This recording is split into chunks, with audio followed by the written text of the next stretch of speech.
Hi, இது capital கெயினில் third video. So நம்ம என்ன பார்த்தோன்னா, கேபிட்டல் அசட்டை ட்ரான்ஸ்ஃபர் பண்ணால் கேபிட்டல் கெயின் வரும் அப்படின்ட்டு பார்த்தோம். ஸோ கேபிட்டல் அசட்னா என்ன அப்படிங்கிறத நம்ம போன வீடியோவில் பார்த்துட்டோம். இந்த வீடியோவில் ட்ரான்ஸ்ஃபர்னா என்னங்கிறத தான் பார்க்க போகிறோம். ஸோ ட்ரான்ஸ்ஃபர்னா என்ன, ட்ரான்ஸ்ஃபரில் எதெல்லாம் வரும் எதெல்லாம் வராது அதெல்லாம் வந்து இந்த வீடியோவில் பார்க்க போகிறோம். ஸோ ட்ரான்ஸ்ஃபரை செக்ஷன் 2 சப்செக்ஷன் 47 டிஃபைன் பண்ணியிருக்காங்க. இன்கம் டேக்ஸ் ஆக்டோட செக்ஷனில். இது ஜஸ்ட் ஃபார் அண்டர்ஸ்டாண்டிங் பர்பஸ் தான். இந்த செக்ஷனை நீங்கள் மனப்பாடம் பண்ணணுன்ட்டு அவசியம் கிடையாது. ஸோ இதை பார்க்கறதுக்கு முன்னாடி நான் வந்து ஒரு கதை வந்து சொல்கிறேன், ஓகேவா? ஸோ ரோஹன் அப்படின்ட்டு ஒரு 25 வயசு பையன் வந்து இருக்கான். 25 வயசு. அவன் எங்கே இருக்கான்னா சென்னையில் வந்து இருக்கான். ரோஹனோட பாட்டி வந்து இறந்து போயிட்டாங்க. அவங்க என்ன பண்ணியிருக்காங்கன்னா, இறந்து போகிறதுக்கு முன்னாடி உயில் எழுதி வச்சுருக்காங்க. வில் வந்து எழுதியிருக்காங்க. என்னோட சொத்தில் இவ்வளோலாம் வந்து என்னோட பேரனுக்கு போய் சேரணும், அந்த மாதிரி அவங்க உயில் எழுதி வச்சுட்டு இறந்து போயிருக்காங்க. இப்போ என்னென்னா 5 நிலம், ஓகே, 5 நிலம் வந்து எழுதியிருக்காங்க. அந்த சென்னையில் சில நிலம் இருக்குது, சில நிலம் வந்து ஒரு கிராமத்தில் வந்து இருக்குது. அந்த பாட்டியோட சொந்த ஊர் ஏதோ ஒரு கிராமத்தில் வந்து இருக்குது. அந்த மாதிரி எழுதியிருக்காங்க. அதுக்கப்புறம் என்னென்னா, அவங்க வந்து வோடஃபோன் இருக்குல்ல, சும்மா சொல்கிறேன் இந்த எக்ஸாம்பிள்லாம், ஓகேவா? ஸோ வோடஃபோனோட கம்பெனியில் அவங்க வந்து கொஞ்சம் ஷேர்ஸ் வந்து வச்சுருக்காங்க. அந்த ஷேர்ஸ்லாம் வந்து ரோஹனோட பேரில் எழுதிட்டு போயிருக்காங்க. அதுக்கப்புறம் ஒரு 0 கூப்பன் பாண்ட் வந்து வச்சுருக்காங்க. அது எப்படி பாட்டிலாம் 0 கூப்பன் பாண்ட் வச்சுருப்பாங்கன்னு கேட்காதீங்க, just for classroom purpose, ஓகேவா? அந்த பாட்டி வந்து 0 கூப்பன் பாண்ட் வச்சுருக்காங்க. இந்த மூணுத்தையும் இது மூணும் என்னோட பேரனுக்கு போய் சேரணும் அப்படின்ட்டு அந்த பாட்டி வந்து எழுதி வச்சுருக்காங்க, ஓகேவா? இப்போ வந்து ரோஹன் வந்து என்ன பண்ணுறான் அப்படின்னா, 5 லேண்ட் இருக்குல்ல, அதில் ஒரு லேண்டை வந்து பேசாமல் வித்துடலாம் அப்படின்ட்டு அவன் முடிவு பண்ணுறான். இப்போ ரோஹன் வந்து என்ன பண்ணுவான், இதுதான் ரோஹனா, அவன் வந்து லேண்டை கொண்டு போயிட்டு அந்த வாங்குறவங்கள்ட்ட போய் கொடுப்பான். அந்த மிஸ்டர் எக்ஸ்னு ஒருத்தர், ஓகேவா? மிஸ்டர் எக்ஸ் வந்து நான் அந்த லேண்டை வாங்கிக்கிறேன் அப்படின்னு சொல்கிறார். இப்போ ரோஹன் வந்து லேண்டை கொண்டு போய் மிஸ்டர் எக்ஸ்ட்டை வந்து கொடுப்பானா, அப்போ மிஸ்டர் எக்ஸ் வந்து என்ன கொடுப்பாரு, கன்சிடரேஷன் கொடுப்பாரு, ருப்பீஸ் வந்து கொடுப்பார். இப்போ வந்து இந்த ருப்பீஸில் வர கேபிட்டல் கெயினுக்கு, இந்த அமௌண்ட்டில் வர கேபிட்டல் கெயினுக்கு வந்து டேக்ஸ் கட்டணும். இதை வந்து ட்ரான்ஸ்ஃபராக ட்ரீட் பண்ணுவோம். எதை ட்ரான்ஸ்ஃபராக ட்ரீட் பண்ணுவோம்? லேண்டை சேல் பண்ணுறது. ஸோ சேல் அப்படிங்கிறது ட்ரான்ஸ்ஃபர், ஓகேவா? ஸோ ஒரு லேண்டை வந்து அவன் விற்றுட்டான். அப்புறம் வந்து நெக்ஸ்ட்டு வந்து என்ன பண்ணுறான் அப்படின்னு பார்க்கலாமா? அவனுக்கு வந்து இந்த வோடஃபோன் கம்பெனியில் ஷேர்ஸ் இருக்கு இல்லையா, அவன் என்ன நினைக்கிறான்னா, வோடஃபோன் கம்பெனியோட ஷேரோட வேல்யூலாம் குறைஞ்சிட்டே போயிடும், அதனால் நமக்கு இது வேண்டாம் அப்படின்ட்டு அவன் என்ன பண்ணான்னா, அவனுக்கு வந்து ஒரு ஃப்ரெண்டு வந்து இருக்கான், ரோஹனோட ஃப்ரெண்டு அலெக்ஸ்னு ஒருத்தன் இருக்கான். அலெக்ஸ்ட்டை வந்து சொல்லி, நான் வந்து வோடஃபோன் கம்பெனியோட ஷேரெல்லாம் இருக்கு இல்லையா, அதெல்லாம் வந்து நான் உனக்கு தரேன், நீ அதுக்கு பதிலாக ரிலையன்ஸோட ஷேர்லாம் எனக்கு தந்துரு அப்படின்ட்டு சொல்கிறான். ரோஹன் வந்து வோடஃபோன் கம்பெனியோட ஷேரை அலெக்ஸ்ட்ட தரான். அலெக்ஸ் வந்து ரிலையன்ஸோட ஷேரை வந்து ரோஹனுக்கு வந்து தரான், ஓகேவா? ரிலையன்ஸோட ஷேர்ஸை, புரியுதா?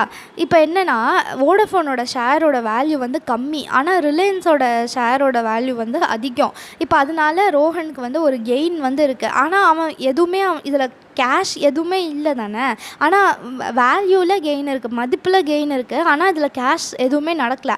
அப்படின்னாலும் இது ட்ரான்ஸ்ஃபர் தான். ஸோ எக்ஸ்சேஞ்சும் வந்து ட்ரான்ஸ்ஃபர் தான். எக்ஸ்சேஞ்சில் கேஷே இல்லையே, அப்புறம் எப்படி வந்து இதுக்கு ட்ரான்ஸ்ஃபர் அப்படின்லாம் கேட்க முடியாது. ஏன்னா வந்து இதில் மதிப்பில் டிஃப்ரென்ஸ் இருக்குது, அதனால் எக்ஸ்சேஞ்சும் வந்து ட்ரான்ஸ்ஃபர் தான். So sale, exchange. அப்புறம் இன்னொரு லேண்ட் இருக்குல்ல, அந்த லேண்டு சிலது வந்து கிராமத்தில் இருந்ததுன்னு சொன்னேன் இல்லையா, அந்த கிராமத்தில் இருக்கிற லேண்டு வந்து என்ன ஆகுது அப்படின்ட்டு அவன் வந்து சென்னையிலேருந்து கிராமத்துக்கு கிளம்பி போய், நம்ம லேண்டு என்னாச்சு, அந்த பார்ட்டிகிட்டேருந்து நம்ம இன்ஹெரிட் பண்ண அந்த லேண்டு வந்து என்னாச்சு அப்படின்னு பார்க்குறான். ஒரு லேண்டை விற்றுட்டான், இன்னொரு லேண்டை போய் பார்க்க போகிறான். அங்கே வந்து அந்த லேண்டில் போய், அந்த கிராமத்தில் இருக்கிற லேண்டில் போய் பார்த்தா குட்டி குட்டி பசங்கள்லாம் என்ன பண்ணுறாங்கன்னா, கிரிக்கெட் விளையாடிட்டு இருக்காங்க. அதுக்கப்புறம் வந்து அங்கே வந்து யாரோ குடிசை வீடுலாம் போட்டு வச்சுருக்காங்க. அவன் போய் கேட்குறான், ரோஹன் போயிட்டு, இது என்னோட லேண்டாச்சே, இங்கே எப்படி நீங்கள் வந்து இந்த மாதிரிலாம் பண்ணலாம், நீங்கள் எப்படி இதை வந்து உங்களோட ப்ராப்பர்ட்டி மாதிரி நீங்கள் எப்படி இதில் குடிசை வீட்டெலாம் போட்டு வைக்கலாம், அந்த மாதிரி ரோஹன் வந்து அங்கே இருக்கிற மக்கள்கிட்டலாம் போய் சண்டை போடுறான். உடனே அந்த மக்கள்லாம் சொல்கிறாங்க, நாங்கள் ரொம்ப வருஷமாக நாங்கள் இங்கே தான் இருக்கோம், நீ எப்படி திடீர்னு வந்து இது உன் லேண்டுன்னு நீ உரிமை கொண்டாடலாம், நாங்கள் தான் ரொம்ப வருஷமாக இங்கே இருக்கோம் அப்படிங்கிற மாதிரி சொல்கிறாங்க. அப்போ வந்து ரோஹன் நினைக்கிறான், இந்த லேண்டே வந்து ஒரு கிராமத்தில் தான் இருக்குது, இதுக்கு ஒன்றும் பெரிய மதிப்பெலாம் இருக்க போகிறதில்ல, இதை நம்ம சேல் பண்ணுறதுனால நமக்கு ஒன்றும் பெரிய லாபம்லாம் கிடைக்க போகிறதில்ல, சரி அப்படியே அதை விட்டுறலாம் அப்படின்ட்டு அவன் நினைக்கிறான். அவங்க வச்சுருக்காங்களா, சரி வச்சுட்டோம், அவங்க எதை வேணால் பண்ணிட்டோம், அப்படியே அதை விட்டுறலாம் அப்படின்ட்டு அவன் நினைக்கிறான். ஸோ இதுவும் வந்து ஒரு ட்ரான்ஸ்ஃபர் தான் அப்படின்ட்டு இன்கம் டேக்ஸ் ஆக்ட் வந்து சொல்லுது. இதில் எதுவுமே நடக்கலைல்ல, இதில் அவனுக்கு எந்த லாபமும் கிடையாது, கேஷும் எதுவுமே இல்லை, ஆனாலும் இது ஒரு ட்ரான்ஸ்ஃபர் தான் அப்படின்ட்டு இது சொல்லுது. இதுக்கு பேர் என்னென்னா ரிலங்க்விஷிங் ரைட்ஸ்.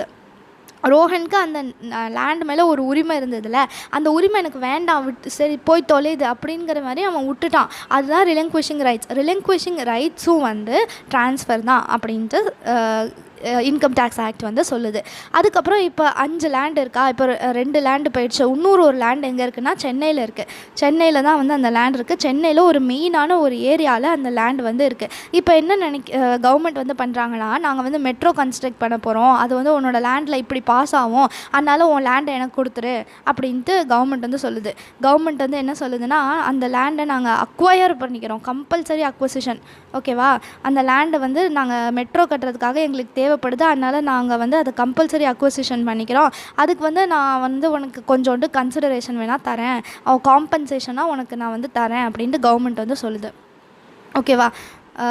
ஸோ கவர்மெண்ட் என்ன சொல்லுதுன்னா, மெட்ரோ ட்ரெயின் கட்ட போகிறோம், அதனால் உன் லேண்டில் அது பாஸ் ஆகும், அதனால் எனக்கு உன்னோட லேண்டு வந்து வேணும் அப்படின்ட்டு கவர்மெண்ட் வந்து சொல்லுது. ஸோ கம்பல்சரி அக்வசிஷன் இருக்கு இல்லையா, கம்பல்சரி அக்வசிஷனும் ட்ரான்ஸ்ஃபர் தான். ஸோ நம்ம என்னெல்லாம் பார்த்துருக்கோம், சேல் வந்து ட்ரான்ஸ்ஃபர், எக்ஸ்சேஞ்ச் வந்து ட்ரான்ஸ்ஃபர், ரிலங்க்விஷிங் ரைட்ஸ் வந்து ட்ரான்ஸ்ஃபர், கம்பல்சரி அக்வசிஷன் வந்து ஒரு ட்ரான்ஸ்ஃபர்.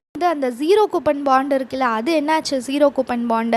ஸோ ஜீரோ கூப்பன் பாண்ட்னா என்னது, நம்ம முன்னாடி வீடியோஸ்லாம் நீங்கள் பார்த்துருந்தீங்கன்னா தெரியும். ஜீரோ கூப்பன் பாண்டுக்கு இன்ட்ரெஸ்ட் எதுவும் கிடையாது. கூப்பன்னா இன்ட்ரெஸ்ட், ஜீரோ கூப்பன்னா ஜீரோ இன்ட்ரெஸ்ட் எதுவும் கிடையாது. ஆனால் வந்து என்னென்னா, அதை வந்து நம்ம வாங்கும் போது டிஸ்கவுண்ட்டில் வாங்குவோம், ஆனால் அந்த கம்பெனி நமக்கு ரீபே பண்ணும்போது அது ஃபேஸ் வேல்யூவில் பே பண்ணும். ஸோ அது மட்டும்தான் வந்து கெயின். இப்போ என்ன ஆயிருக்குன்னா, அந்த ஜீரோ கூப்பன் பாண்டை அவங்க பாட்டி வந்து 50,000 ரூபாய்க்கு வாங்கியிருக்காங்க. இப்போ வந்து என்ன பண்ணுறான் ரோஹன், அந்த கம்பெனியில் போய்ட்டு அதை மெச்சூர் பண்ணிக்கிறான். மெச்சூர் பண்ணும்போது அவனுக்கு 1,00,000 ரூபா வந்து கிடைக்கிது. ஸோ இதுதான் வந்து கேபிட்டல் கெயின். இந்த 50,000 ரூபா இருக்கு இல்லையா, 50,000 ரூபா எக்ஸ்ட்ரா இருக்கு இல்லையா, இதுதான் வந்து கேபிட்டல் கெயின். ஸோ இதையும் ட்ரான்ஸ்ஃபராக தான் கன்சிடர் பண்ணுவோம். ஸோ இவ்வளோ தான் வந்து இது என்னோட கதைலாம், ஓகேவா. இப்போ வந்து மீனிங் வந்து படிக்கலாம். இப்போ ஈஸியாக இருக்கும். Sale, exchange, relinquishment of the asset. Sale, எக்ஸ்சேஞ்ச்னால் அந்த ஷேர், ரெலங்க்விஷ்மெண்ட்னா என்னது, எனக்கு இது வேணவே வேணாம் தொலைஞ்சு போகுது அப்படின்ட்டு அந்த ரைட்டெல்லாம் விட்டுறது. ஸோ அதெல்லாம் வந்து ட்ரான்ஸ்ஃபர் தான். Extinguishment of any right in an asset, compulsory acquisition of an asset under any law, conversion of asset into stock and trade by the owner. அதுக்கப்புறம் any transaction of immovable property under section 53A of the Transfer of Property Act. அப்படின்னா என்னென்னா partial consideration அப்படின்னு அர்த்தம், ஓகேவா. So partial கன்சிடரேஷனில் வந்து இருந்ததுனாலும் transfer of property act படி partial கன்சிடரேஷனில் நம்ம ஒரு இம்மூவபிள் ப்ராப்பர்ட்டியை ட்ரான்ஸ்ஃபர் பண்ணுறோம் அப்படின்னாலும் அது வந்து ட்ரான்ஸ்ஃபரில் வரும், ஓகேவா. So any transaction of immovable property under section 53A of the Transfer of Property Act. Transfer of Property Act 53A என்ன சொல்கிறாங்கன்னா, பார்ஷியல் கன்சிடரேஷன் காக ட்ரான்ஸ்ஃபர் பண்ணுறது. இப்போ வந்து ஒரு பில்டிங்கை நம்ம விற்கிறோம் அப்படின்னு வச்சுக்கோங்க. அந்த பில்டிங் வந்து 50 லட்ச ரூபா. ஆனால் வந்து என்ன பண்ணியிருக்காங்கன்னா, அந்த வாங்குறவங்க இருக்காங்களே அவங்க சொல்கிறாங்க 30 லட்ச ரூபா இப்போ வாங்கிக்கோங்க, மீதி இருக்கிற 20 லட்ச ரூபாய் நான் அப்புறமா தரேன், இப்போ என் பேரில் எழுதி கொடுத்துருங்க, அந்த மாதிரி கடன் மாதிரி, ஓகே, பார்ஷியல் கன்சிடரேஷன். ஸோ இந்த மாதிரி இருக்கிறதும் ட்ரான்ஸ்ஃபர் தான் அப்படின்ட்டு சொல்கிறாங்க. அதுக்கப்புறம் any transaction which has the effect of transferring or enabling the enjoyment of any immovable property, ஓகேவா. அந்த ஏதோ ஒரு டிரான்சாக்ஷன் அதோட எஃபெக்ட் வந்து என்னதுன்னா, இன்னொருத்தவங்களுக்கு நம்மளோட இம்மூவபிள் ப்ராப்பர்ட்டியை என்ஜாய் பண்ணிக்கக்கூடிய ரைட்டை கொடுக்குறது, அதுவும் வந்து ட்ரான்ஸ்ஃபர் தான். அப்புறம் மெச்சூரிட்டி ஒரு redemption of a zero coupon bond, இதெல்லாம் வந்து ட்ரான்ஸ்ஃபர். இப்போ next transactions not recorded as transfer வந்து பார்க்க போகிறோம். ஸோ ஃபஸ்ட்டு எதெல்லாம் ட்ரான்ஸ்ஃபர்னு பார்த்துட்டோம். இப்போ எதெல்லாம் ட்ரான்ஸ்ஃபரில் வராது அப்படின்ட்டு பார்க்க போகிறோம். ஸோ புக்கில் எப்படின்னா ஒரு 4 பேஜ்க்கு எதெல்லாம் வராது அப்படின்னு கொடுத்துருப்பாங்க. அது அவ்வளோத்தையும் நீங்கள் வந்து ஞாபகம் வச்சுக்கணும் அப்படின்ட்டு அவசியம் இல்லை. நான் வந்து எதெல்லாம் வந்து இம்பார்ட்டண்ட் அப்படின்னோ அதை மட்டும்தான் நான் வந்து இங்கே எழுதியிருக்கேன். ஸோ இதெல்லாம் மட்டும் நீங்கள் நல்லா ஞாபகம் வச்சுட்டா போதும். புக்கில் இருக்கிறத ஒரு தடவை சும்மா ரீட் பண்ணி பார்த்துக்கோங்க. ஸோ இதெல்லாம் வந்து ட்ரான்ஸ்ஃபர் கிடையாது. ஸோ ஃபர்ஸ்ட் வந்து என்னென்னா, distribution of assets to shareholders on liquidation. இப்போ வந்து ஒரு கம்பெனி இருக்கு இல்லையா, அந்த கம்பெனியில் வந்து நிறைய பேர் ஷேர்ஸ் வாங்கி வச்சுருப்பாங்க. அப்படின்னா அது வந்து என்னது, ஒரு இன்வெஸ்ட்மெண்ட் தானே. ஷேர்ஸ் வாங்குறதுனா அந்த கம்பெனியோட கேபிட்டலுக்கு இன்வெஸ்ட் பண்ணுறாங்க. இப்போ இந்த கம்பெனி என்ன ஆகுதுன்னா, லிக்விடேட் ஆகுது, கம்பெனியை க்ளோஸ் பண்ணுறாங்க. அப்போ லிக்விடேட் ஆகும்போது அந்த கம்பெனியோட அசட்ஸ்லாம், அதில் இருக்கிற இன்வென்ட்ரி, அப்புறம் வந்து அவுட் சைட் லயபிலிட்டிஸ்லாம் பே பண்ணதுக்கு அப்புறம் இருக்கிற கேஷ், அதெல்லாம் வந்து ஷேர் ஹோல்டர்ஸ்க்கு வந்து கொடுக்குறாங்க. ஸோ ஷேர் ஹோல்டர்ஸ்க்கு டிஸ்ட்ரிபியூட் பண்ணுறாங்க, ஓகேவா. இப்போ இது வந்து ட்ரான்ஸ்ஃபர் கிடையாது. ஏன்னா இது ரிட்டர்ன் ஆன் இன்வெஸ்ட்மெண்ட்னு சொல்லலாமா. ஷேர் ஹோல்டர் இன்வெஸ்ட் பண்ணியிருந்தாங்க, இப்போ கம்பெனி லிக்விடேட் பண்ணும்போது அவங்களுக்கு வந்து அது ரிட்டர்னாக கிடைக்கிது, அவ்வளோ தானே. இது எதுவுமே வந்து அவங்களுக்கு எதுவும் லாபமும் எதுவும் இருக்க போகிறது இல்லைல்ல, அதனால் இது ட்ரான்ஸ்ஃபர் கிடையாது. Next distribution of assets on partition of HUF. Hindu undivided family இருக்கும் இல்லையா? இப்போ ஹிந்து அன்டிவைடட் ஃபேமிலிலாம் என்னது, ஹிந்து பீப்புளெலாம் சேர்ந்து ஒரு ஃபேமிலியாக அவங்க எல்லோரும் சேர்ந்து பிஸ்னஸ் பண்ணுவாங்க. அதில் வந்து எல்டஸ்ட் மெம்பரை தான் வந்து கர்த்தான்னு சொல்லுவாங்க. அப்புறம் மீதி இருக்கிறவங்கலாம் கோ பார்ட்னர்ஸ் ஒரு கோ பார்ட்னர்ஸ் அப்படின்னு சொல்லுவாங்க. அவங்க எல்லாம் சேர்ந்து பிஸ்னஸ் வந்து பண்ணுவாங்க. இப்போ என்ன ஆகுதுன்னா, அந்த பிஸ்னஸை வந்து இந்த ஹஃப்ங்கிற பிஸ்னஸை அவங்க வந்து பார்ட்டிஷன் பண்ணலான்னு நினைக்கிறாங்க. இப்போ வந்து ஒரு அப்பா இருக்காங்க, அந்த அப்பா தான் வந்து கர்த்தா. அப்புறம் அந்த அம்மா வந்து இருக்காங்களா, மிஸ்ஸஸ் கர்த்தா இருந்து இருக்காங்க. அப்புறம் அவங்களுக்கு ஒரு 3 பசங்க இருக்காங்கன்னு வச்சுக்கோம், ஓகேவா? 3 சில்ட்ரன். இப்போ என்ன ஆயிடுச்சுன்னா, இந்த பசங்கள்லாம் பெரியவங்களாயிட்டாங்க. அப்போ வந்து இவங்க 2 பேரும் சொல்கிறாங்க, இனிமேல் நம்ம ஹஃப்பை வந்து நடத்த வேண்டாம், நீங்கள் வேணும்னா நம்மளோட பிஸ்னஸை வந்து பிரிச்சுக்கலாம், 3ஆக பிரித்து நீங்கள்லாம் வந்து தனித்தனியாக ஒரு ஹிந்து அன்டிவைடட் ஃபேமிலி பிஸ்னஸ் வந்து நடத்திக்கோங்க, அந்த மாதிரி பார்ட்டிஷன் பண்ணிக்கலாம் அப்படின்னு சொல்கிறாங்க, தனித்தனியாக பிரிச்சுக்கலாம் அப்படின்ட்டு சொல்கிறாங்க. இப்போ அந்த ஹஃப்போட ப்ராப்பர்ட்டிஸ்லாம் இந்த 3 பிள்ளைங்களுக்கு ஈக்குவலாக அவங்க பிரித்து கொடுத்துட்டாங்க. இதுவும் வந்து ட்ரான்ஸ்ஃபர் கிடையாது, இது ஜஸ்ட் ஒரு பிஸ்னஸை பார்ட்டிஷன் பண்ணும்போது பிரித்து கொடுக்குறது தானே. ஸோ இதுவும் ட்ரான்ஸ்ஃபர் கிடையாது. ஸோ ஃபஸ்ட்டு 2 முடிச்சிட்டோம். நெக்ஸ்ட்டு கிஃப்ட்டு, வில்லு, இர்ரிவோக்கபிள் ட்ரஸ்ட்டு. Okay, gift. இப்போ கிஃப்ட்டுனா என்னென்னு நம்மளுக்கு வந்து தெரியும் இல்லையா? கிஃப்ட்டுக்கு எந்த கன்சிடரேஷனும் இருக்காது. இப்போ வந்து ஒருத்தவங்க இருக்காங்க, அவங்க என்ன பண்ணுறாங்கன்னா இன்னொருத்தவங்களுக்கு கிஃப்ட்டு கொடுக்குறாங்க. அப்போ அந்த கிஃப்ட்டுக்கு நான் உனக்கு கிஃப்ட்டு கொடுக்குறேன், நீ எனக்கு காசு கொடுன்னா கேட்பாங்க, எதுவும் கேட்க மாட்டாங்கள்ல. கிஃப்ட்டுனாலே ஃப்ரீயாக இருக்கிறது தானே. ஸோ கிஃப்ட்டு கொடுக்குறது ட்ரான்ஸ்ஃபர் கிடையாது அப்படின்ட்டு சொல்கிறாங்க. கிஃப்ட்டை வந்து கொடுக்குறது வந்து ட்ரான்ஸ்ஃபர் இல்லை, அதுக்கு கேபிட்டல் கெயின்ஸ்லாம் எதுவும் கிடையாது அப்படின்னு சொல்கிறாங்க. அதுக்கப்புறம் வில் நம்ம போன எக்ஸாம்பிளில் வந்து பார்த்தோம்ல, அந்த ரோஹன்னு ஒருத்தர் வந்து இருந்தான், 25 வயசு பையன். அவனுக்கோட பாட்டி வந்து உயில் எழுதி வச்சு கொடுத்தாங்கன்ட்டு. இப்போ அந்த பாட்டி கொடுத்துருக்கிற ப்ராப்பர்ட்டிஸ் எல்லாம் அவன் ட்ரான்ஸ்ஃபர் பண்ணுறான், அது வந்து ட்ரான்ஸ்ஃபர். ஆனால் அந்த வில்லு வந்து பாட்டி கொடுக்குறாங்கல்ல, இந்த சொத்தெல்லாம் என்னோட பேரனுக்கு போய் சேரணுன்ட்டு, இந்த வில் வந்து ட்ரான்ஸ்ஃபர் கிடையாது. பாட்டி வந்து அவங்களோட அசட்டை அவங்களோட பேரனுக்கு ட்ரான்ஸ்ஃபர் பண்ணலை, எழுதி தான் வைக்கிறாங்க. இந்த பேரன் தான் அதெல்லாம் விற்று காசாகிக்கிறான். ஸோ ஓகேவா? ஸோ ட்ரான்ஸ்ஃபர் ஆஃப் வில் வந்து ட்ரான்ஸ்ஃபர் கிடையாது. வில்லை எழுதி வைக்கிறது, உயில் எழுதி வைக்கிறது ட்ரான்ஸ்ஃபர் கிடையாது. நெக்ஸ்ட் வந்து இர்ரிவோக்கபிள் ட்ரஸ்ட் அப்படின்னா என்னென்னு நம்ம தனியாக இப்போ பார்க்கலாம். இர்ரிவோக்கபிள்னா சேஞ்ச் பண்ண முடியாதது. ஸோ இர்ரிவோக்கபிள் ட்ரஸ்ட், ஓகேவா? இப்போ வந்து ஒருத்தர் வந்து இருக்காருன்னு வச்சுக்கலாம், மிஸ்டர் எக்ஸ் அப்படின்ட்டு ஒருத்தர் வந்து இருக்கார். அவர் வந்து அவரோட ஃபேமிலியோட ஃப்யூச்சரை பற்றி ஒரு கேர் வந்து எடுக்கணும் அப்படின்ட்டு அவருக்கு வந்து தோணுது. அவர் என்ன பண்ணுறாருனா, அவரோட இன்வெஸ்ட்மெண்ட் போர்ட்ஃபோலியோலாம் இருக்கும் இல்லையா, அவர் இன்வெஸ்ட் பண்ணி வச்சுருக்கிறது, ஷேர்ஸு, பாண்டு எல்லாத்தையும் என்ன பண்ணுறாருனா ஒரு ட்ரஸ்ட்டில் போட்டு வைக்கிறாரு. ட்ரஸ்ட்டில் அவங்களோட கிராண்ட் சில்ட்ரன் யூஸ் பண்ணணும் அப்படின்ட்டு அவர் போட்டு வைக்கிறார். இந்த ட்ரஸ்ட்டை வந்து மாற்ற முடியாது. இப்போ மிஸ்டர் எக்ஸோட பசங்களாம் இருப்பாங்கள்ல, மிஸ்டர் எக்ஸோட பேர பிள்ளைங்களுக்கு தானே மிஸ்டர் எக்ஸ் வந்து போட்டு வைக்கிறாரு. ஸோ இது வந்து யாருக்கு? கிராண்ட் சில்ட்ரனுக்கு. இப்போ அந்த மிஸ்டர் எக்ஸோட பசங்கள்லாம் வந்து இந்த ட்ரஸ்ட்டை வந்து மாற்றிக்கலாமா, அவங்க பிள்ளைங்களுக்கு எதுவும் போய் சேரக்கூடாது அப்படிங்கிற மாதிரி மாற்றிக்கலாமா, அந்த மாதிரி மாற்றக்கூடாது. ஸோ நான் என்ன சொல்கிறேன்னு புரியுதா? மிஸ்டர் எக்ஸ் வந்து இருக்காரா, மிஸ்டர் எக்ஸோட சன் ஆர் டாட்டர் இருப்பாங்களா, அந்த சன் ஆர் டாட்டரோட பிள்ளைங்க தானே மிஸ்டர் எக்ஸ்க்கு வந்து கிராண்ட் சில்ட்ரன். இங்கே வந்து அந்த குட்டி பசங்க இருப்பாங்களா. இப்போ மிஸ்டர் எக்ஸ் வந்து என்ன பண்ணுறாருனா, என் பேர பிள்ளைங்களோட ஃப்யூச்சர் செக்யூர்டாக இருக்கணுன்ட்டு ஒரு ட்ரஸ்ட்டு வந்து க்ரியேட் பண்ணி வைக்கிறார். இதெல்லாம் என் பேர பிள்ளைங்களுக்கு போய் சேரணுன்ட்டு அவரோட ஷேரு, பாண்டா, அந்த மாதிரி அவரோட இன்வெஸ்ட்மெண்ட் பண்ணது எல்லாத்தையும் போட்டு வைக்கிறாரு. இப்போ என்னன்னா, இந்த சன் ஆர் டாட்டர் இருக்காங்களா, மிஸ்டர் எக்ஸோட பசங்க வந்து இந்த ட்ரஸ்ட்டை மாற்ற முடியாது, சேஞ்ச் பண்ண முடியாது. அதுதான் வந்து இர்ரிவோக்கபிள் ட்ரஸ்ட்டு. அப்போ வந்து மிஸ்டர் எக்ஸ் வந்து அவரோட ஷேர்ஸ் எல்லாம் அந்த பேர பிள்ளைங்களுக்கு ட்ரான்ஸ்ஃபர் பண்ணுறாங்கன்னு சொல்லலாமா அப்படின்னா சொல்ல முடியாது. இர்ரிவோக்கபிள் ட்ரஸ்ட்டுங்கிறது ட்ரான்ஸ்ஃபர் கிடையாது. ஸோ கிஃப்ட், வில்லு, இர்ரிவோக்கபிள் ட்ரஸ்ட்டெல்லாம் வந்து ட்ரான்ஸ்ஃபர் கிடையாது. Next holding company, subsidiary company. இப்போ ஹோல்டிங் கம்பெனி, சப்சிடரி கம்பெனி தெரியுமா? லாவில் வந்து கம்பெனி லா படிச்சிருந்தீங்கன்னா உங்களுக்கு தெரிஞ்சிருக்கும். ஹோல்டிங் கம்பெனினா என்னென்னா, ஒரு கம்பெனி இன்னொரு கம்பெனியை கண்ட்ரோல் பண்ணுது.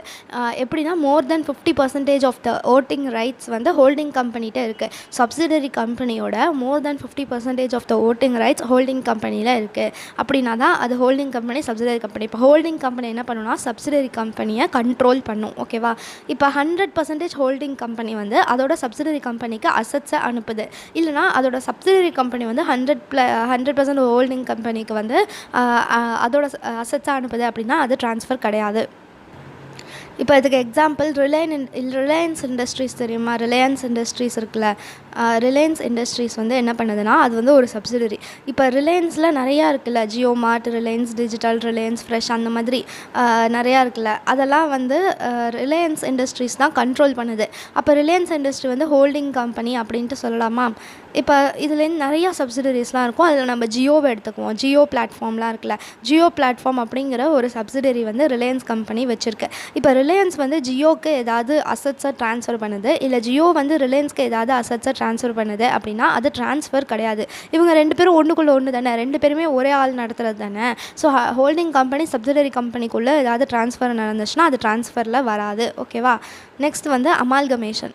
அமால்கமேஷன்னா என்னென்னு தெரியுமா? 2 கம்பெனி வந்து ஒன்றா சேருது. 2 கம்பெனியாக இருக்கணும்ட்டு இல்லை, எதாக வேணாலும் இருக்கலாம். 2 ஆர்கனைசேஷன்ஸ் வந்து ஒன்றா சேர்ந்து மர்ஜ் பண்ணுது. மர்ஜ் பண்ணி ஒரு புது ஆர்கனைசேஷனாக மாறுது. அதுதான் வந்து அமால்கமேஷன். அமால்கமேஷனுக்கு ஒரு எக்ஸாம்பிள் வந்து ஃப்ளிப்கார்ட் அண்ட் மிந்த்ரா. இப்போ மிந்த்ரா அப்படின்ட்டு ஒன்று வந்து இருந்துச்சு. இப்போ 2014 வந்து என்ன பண்ணாங்கன்னா ஃப்ளிப்கார்ட் வந்து மிந்த்ராவை வாங்கிட்டாங்க, அக்வயர் பண்ணிட்டாங்க. ஓகேவா? இப்போ என்னாச்சுன்னா மிந்த்ரா ஃபுல்லாக ஃப்ளிப்கார்ட்டோட அமால்கமேட்டட் ஆகிடுச்சு. மிந்த்ரா வந்து ஒரு தனியாக இப்போ ஒரு ஆப்பாக இருக்குது, ஒரு தனி வெப்சைட்டாக இருக்குது. ஆனால் அதை யார் கண்ட்ரோல் பண்ணுறாங்க அப்படின்னா அது வந்து ஃப்ளிப்கார்ட் தான் வந்து கண்ட்ரோல் பண்ணுறாங்க. ஓகேவா? இப்போ இது வந்து ட்ரான்ஸ்ஃபர் கிடையாது. ஃப்ளிப்கார்ட் மிந்த்ரா வந்து கம்பைன் ஆச்சுல, அமால்கமேட் ஆச்சுல, இது வந்து ஒரு ட்ரான்ஸ்ஃபர் வந்து கிடையாது. ஏன்னா வந்து மிந்த்ராவும் ஃப்ளிப்கார்ட்டும் இப்போ ஒரே ஆளாக மாறிட்டாங்க. இதில் எதுவும் ட்ரான்ஸ்ஃபருமே நடக்கலை. அதனால இது இது வந்து ட்ரான்ஸ்ஃபர் கிடையாது. ஓகேவா? அமால்கமேஷன் ட்ரான்ஸ்ஃபர் கிடையாது. Next relocation of fund. இப்போ என்னென்னா ஒருத்தர் வந்து மியூச்சுவல் ஃபண்டில் இன்வெஸ்ட் பண்ணுறாரு. மிஸ்டர் ஏன்னு ஒருத்தர் வந்து மியூச்சுவல் ஃபண்டில் இன்வெஸ்ட் பண்ணுறாரு. ஸோ மியூச்சுவல் ஃபண்டுனா என்ன பண்ணணும்னு தெரியுமா? மியூச்சுவல் ஃபண்ட் வந்து இந்த மாதிரி நிறையா இண்டிவிஜுவல்ஸ்டேருந்து ஒரு அமௌண்ட்லாம் வாங்கிக்கும். இப்போ இந்த மாதிரி நிறைய பேர் கொண்டு வந்து மியூச்சுவல் ஃபண்டில் போடுவாங்களா? இப்போ அந்த குட்டி குட்டி அமௌண்ட்லாம் சேர்ந்து மியூச்சுவல் ஃபண்டில் ஒரு பெரிய அமௌண்ட்டாக இருக்கும்ல. இப்போ இந்த மிஸ்டர் ஏ வந்து தனியாக போய் அவர் ஸ்டாக் எக்ஸ்சேஞ்சில் இன்வெஸ்ட் பண்ண முடியாது. ஏன்னா அவர்கிட்ட அவ்வளோ காசு வந்து இல்லை, கொஞ்சம் தான் காசு இருக்குது. அந்த கொஞ்சம் காசை மியூச்சுவல் ஃபண்டில் கொண்டு வந்து போடுறாரு. இதே மாதிரி நிறைய பேர் போடுவாங்களே. அப்போ இதெல்லாம் கலெக்ட் பண்ணி மியூச்சுவல் ஃபண்டுக்கு ஒரு பெரிய அமௌண்ட் வந்து இருக்கும் இல்லையா? இப்போ மியூச்சுவல் ஃபண்ட் என்ன பண்ணணும்னா, மியூச்சுவல் ஃபண்டில் ஒரு எக்ஸ்பர்ட்ஸ்லாம் இருப்பாங்க. அந்த எக்ஸ்பர்ட்ஸ்லாம் வந்து எங்கே இன்வெஸ்ட் பண்ணால் எங்கே நிறைய ரிட்டர்ன் கிடைக்கும், அந்த மாதிரி அதெல்லாம் வந்து அவங்க தெரிஞ்சு வச்சுருப்பாங்க.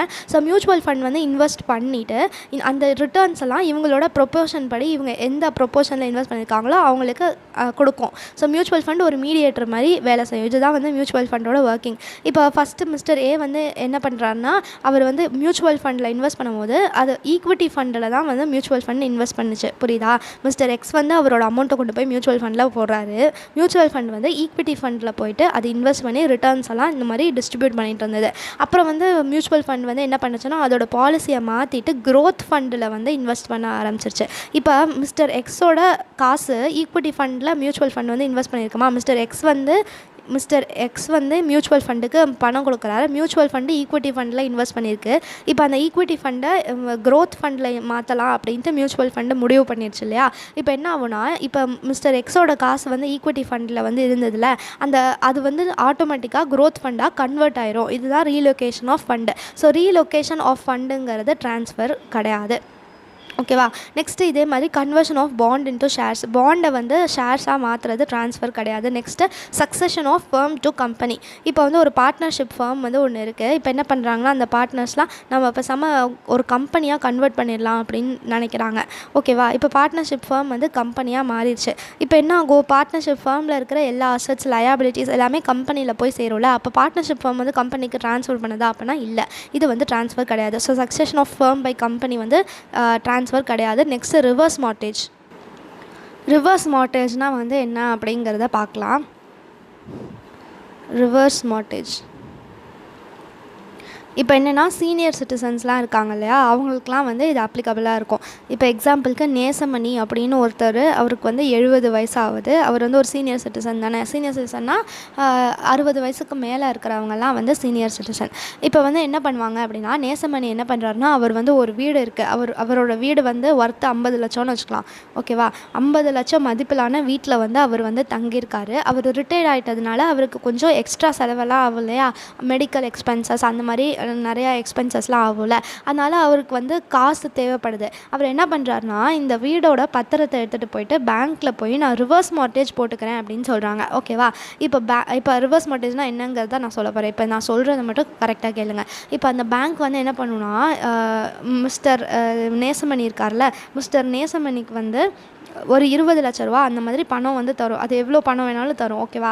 அந்த ஹவுஸோட வேல்யூவோட கொஞ்சம் கம்மியாக பணம் வந்து தரும். ஒரு 20 லட்ச ரூபா வந்து நேசமணிக்கு தருது. இப்போ என்னென்னா, மிஸ்டர் நேசமணி வந்து பேங்க்டேருந்து பாரோ பண்ணியிருக்காரு அப்படிங்கிற மாதிரி சொல்லலாமா? இப்போ வந்து பாரோ பண்ணியிருந்தா நம்ம இன்ட்ரெஸ்ட் பே பண்ணணும்ல. ஆனால் இன்ட்ரெஸ்ட் வந்து இதில் பே பண்ண வேணாம். ரிவர்ஸ் மார்ட்டேஜில் இன்ட்ரெஸ்ட்டு பே பண்ண வேண்டாம். நேசமணி பேங்க்குக்கு இன்ட்ரெஸ்ட்டு கொடுக்க வேண்டாம். ஆனால் என்ன ஆகும்னா, இப்போ 20 லட்ச ரூபாய்க்கு ஒரு 5% இன்ட்ரெஸ்ட் ரேட் அப்படின்ட்டு வச்சுக்கோங்க. அப்போ 20 lakhs into 5%னா 1 lakh அந்த மாதிரி வந்துக்கிட்டே இருக்கும் இல்லையா?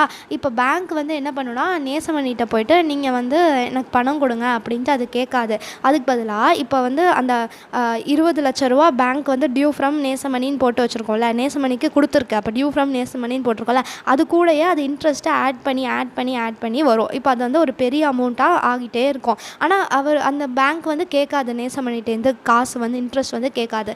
இப்போ என்ன ஆகுனா, நேசமணி வந்து ஒன்று அவர் வயசாகி இறந்து போயிடுறாரு, இல்லைனா அவர் இந்த வீட்டை விட்டு போயிடுறாரு. அப்போ பேங்க் வந்து என்ன பண்ணுன்னா, இந்த ஹவுஸை வந்து அது விற்றுட்டு இப்போ அந்த இன்ட்ரெஸ்ட்டும் அந்த லோன் அமௌண்ட்டும் டியூ வந்து ஒரு 30 லட்ச ரூபா இருக்குதுன்னு வச்சுக்கோங்க. அந்த 30 லட்ச ரூபாயை அந்த இன்ட்ரெஸ்ட் அண்ட் லோன் அமௌண்ட் டியூக்காக எடுத்துகிட்டு மீதி இருக்கிறத அது ப்ராஃபிட்டாக வச்சுக்கும். இதுதான் வந்து ரிவர்ஸ் மார்ட்டேஜ். இப்போ வீடு வந்து அவர் இறந்ததுக்கப்புறம் அந்த வீடு பேங்க்குக்கு சொந்தமாயிரும். பேங்க் என்ன பண்ணுன்னா, அதை விற்றுட்டு அதோட எவ்வளோ ப்ராஃபிட் கிடைக்குதோ அதை வந்து அதை எடுத்துக்கும். ஸோ இதுதான் வந்து ரிவர்ஸ் மார்ட்டேஜ். ரிவர்ஸ் மார்ட்டேஜ்னால் என்னது? சீனியர் சிட்டிசன் வந்து அது வந்து ஒரு ஃபினான்ஷியல் அரேஞ்ச்மெண்ட். ஓகே, அது வந்து ஒரு டைப் ஆஃப் ஹோம் லோன் அப்படின்னு சொல்லலாம். அந்த ஹோம் லோன் வந்து அவங்களோட ரிமைனிங் பீரியட் ஆஃப் லைஃப்க்கு அவங்க வந்து மணி ரிசீவ் பண்ணிகிட்டே இருப்பாங்க. ஆனால் அவங்க வந்து மந்த்லி பேமெண்ட்லாம் எதுவும் பண்ணணும் அப்படின்ட்டு அவசியம் இல்லை. அவங்க வந்து பர்மனெண்ட்டாக அந்த வீட்டை விட்டு போயிட்டாங்க, இல்லைனா அவங்க இறந்து போயிட்டாங்க அப்படின்னா எப்படி அந்த லோன் இன்ட்ரெஸ்ட் ரீபே ஆகும்? அந்த பேங்க் வந்து அந்த வீட்டை விற்றுட்டு அதுக்கான loan amount, interest amount due எவ்வளவோ அதை எடுத்துகிட்டு மீதியை அது ப்ராஃபிட்டாக வச்சுக்கும். ஸோ ரிவர்ஸ் மார்ட்டேஜ்ங்கிறது ட்ரான்ஸ்ஃபர் கிடையாது. ஸோ ஓகேவா? இப்போ இதெல்லாம் மட்டும் உங்களுக்கு தெரிஞ்சால் போதும். மீதி புக்கில் இருக்கிறத சும்மா ரீட் பண்ணிக்கோங்க. ஸோ அசட்ஸ் வந்து ஷேர் ஹோல்டர்ஸ்க்கு லிக்விடேஷனில் டிஸ்ட்ரிபியூட் பண்ணுறது ட்ரான்ஸ்ஃபர் கிடையாது. அசட்ஸை வந்து பார்ட்டிஷன் பண்ணும்போது டிஸ்ட்ரிபியூட் பண்ணுறது ட்ரான்ஸ்ஃபர் கிடையாது. கிஃப்ட், வில், இர்ரிவோக்கபிள் ட்ரஸ்ட்லாம் ட்ரான்ஸ்ஃபர் கிடையாது. ஹோல்டிங் கம்பெனி சப்சிடரி கம்பெனிக்குள்ளே நடக்கிற ட்ரான்சாக்ஷன்லாம் வந்து ட்ரான்ஸ்ஃபர் கிடையாது. அமால்கமேஷன் ட்ரான்ஸ்ஃபர் கிடையாது. ரீலொகேஷன் ஆஃப் ஃபண்டு வந்து ட்ரான்ஸ்ஃபர் கிடையாது. Conversion of bond to shares, succession of firm to company, reverse mortgage இதெல்லாம் ட்ரான்ஸ்ஃபர் கிடையாது. ஸோ அவ்வளோதான் இந்த வீடியோ.